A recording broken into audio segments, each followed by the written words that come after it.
अस्सलाम वालेकुम व्यूवर्स। तो आज मैं जिस ड्रामे का रिव्यू करने वाली हूँ वो है मेरा और आप सबका मोस्ट फेवरेट। जी हाँ, मीम से मोहब्बत। और इससे पहले मैं आप सबको वेलकम करूँगी अपने चैनल पर the one and only entertainment station.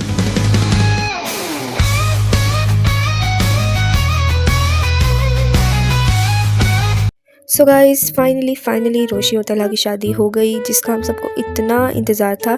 लेकिन इस शादी में राइटर ने इतने भंड मारे ना कि आप सबने नोट ही नहीं किया। लेकिन मैं हूँ एक स्ट्रिक्ट जज और मैंने ये सारी बातें नोट की हैं और आप सबको भी ज़रूर बताऊँगी। लेकिन यहाँ मेरा क्वेश्चन ये है कि इतने बड़े ड्रामे की ज़रूरत क्या थी।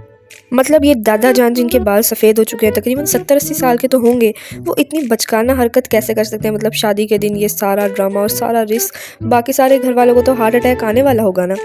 और हमारे सर तलहा जो खुद को सबका अब्बा समझते हैं, उन्होंने भी खासी इनमेच्योरिटी का मुजाहिरा किया है। और हमारी नन्ही मुन्नी से ब्राइट जो खुद को काफ़ी दिनों से बहुत समझदार और मेच्योर समझ रही हैं, उन्होंने भी खासी बेवकूफ़ी का मुजाहिरा किया है एक मर्डर का सोच के। एक मर्डर करना इतना आसान होता है। इससे ज़्यादा आसान तो ये था कि वो अपने पेरेंट्स की हेल्प लेती, उन्हें सब कुछ बताती। और हाँ, दादी का साड़ी नुमा शरारा तो आपने इग्नोर ही कर दिया होगा, लेकिन मैं हूँ आपकी होस्ट और मैं सब कुछ नोट कर लेती हूँ। अच्छा, अब सबसे बड़ी बात जो मैंने इस पॉइंट पर फील की है कि तलहा अब आयत से शादी क्यों कर रहा है। What is the reason behind. पहले वाली जो सारी बातें थी, सारी इनसिक्योरिटीज़ कहाँ गई तलहा अहमद की। आपको अगर याद होगा कि वो क्या स्पीचेस दिया करता था कि मैं रोशी के काबिल नहीं हूँ, वो मेरे जैसे टूटे फूटे इंसान के साथ रहकर क्या करेगी, मैं उसे डिज़र्व नहीं करता, ETC जो भी था। लेकिन अब मेरा ये क्वेश्चन है कि आप उसे डिज़र्व करने लग गए हो। अब 2-4 एपिसोड्स में ऐसी कौन सी चेंजिंग आ गई है, मेरी तो समझ से बाहर है बात। और तलहा की पर्सनैलिटी में इतनी चेंजिंग दिखा दी है, मतलब कोई वजह तो दिखाए ना कि क्या ऐसा हो गया। अगर उसे सिर्फ शादी रुकवानी होती ना तो वो शादी को पहले ही अगवा करा लेता और उसकी टका के कुटाई लगाता। लेकिन उसने तो बनना था खुद दूल्हा, इसलिए सारा ड्रामा एंड शादी वाले दिन हुआ ताकि रोशी के पास कोई चॉइस ना और वो जल्दी से कबूल है बोल दे। मेरे ख्याल में ये ड्रामे का सबसे वीक पॉइंट है, क्योंकि तलहा की जो सोच थी उसकी ड्रामे में बहुत इंपॉर्टेंस थी। तलहा खुद को बड़ी उम्र का आदमी समझता है, वो कम उम्र लड़के से शादी नहीं करना चाहता, ना ही उसकी ज़िंदगी ख़राब करना चाहता है। तो अब उसकी सोच एकदम से कैसे इतनी चेंज हो गई है। इससे पहले भी जब तलहा को पता था कि रोशी की शादी हो रही है और वो नहीं जानता था कि शारिक अरसलान से हो रही है, तो वो खामोश रहा, उसने सब एक्सेप्ट कर लिया। लेकिन जब उसे पता चला कि शारिक से शादी हो रही है तो शादी रुकवाने के चक्कर में वो खुद कब दूल्हा बन गया, मुझे तो ये बात समझ ही नहीं आई।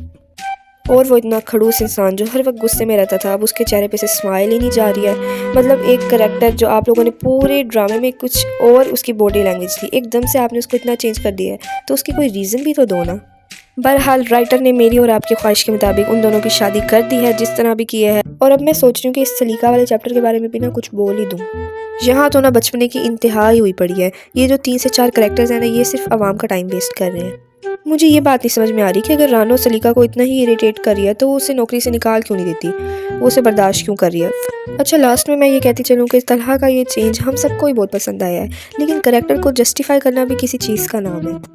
खैर, ये था मेरा मुख्तसर सा छोटा सा रिव्यू। उम्मीद है आप लोगों को पसंद आया होगा। अगर पसंद आया था तो लाइक, शेयर, कमेंट, सब्सक्राइब जो भी है आपके दिल में ज़रूर कीजिएगा। दुआ में मुझे ज़रूर याद रखिएगा। अल्लाह हाफिज़।